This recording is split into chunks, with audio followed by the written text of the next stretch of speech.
पाकिस्तान के वज़ीर आज़म का पीएम मोदी को शुक्रिया, हम जल्द ही इस आफत से निकलेंगे। बारहमूला तसादुम में 2 अक्सरियत पसंद हलाक, 1 शहरी जख्मी। स्विगी के मुतसिफ सारिफ ने मुस्लिम डिलीवरी बॉय को न भेजने की फरमाइश की। मुक़्तदुस सदर के अपील के बाद बगदाद में एहतजाजी धरना खत्म। सोनिया गांधी की वालिदा का इंतकाल।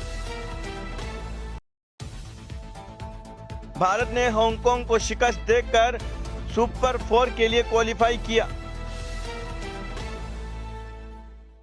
मुल्क में कोरोना से सेहतयाब होने वालों की तादाद में तेजी से इजाफा।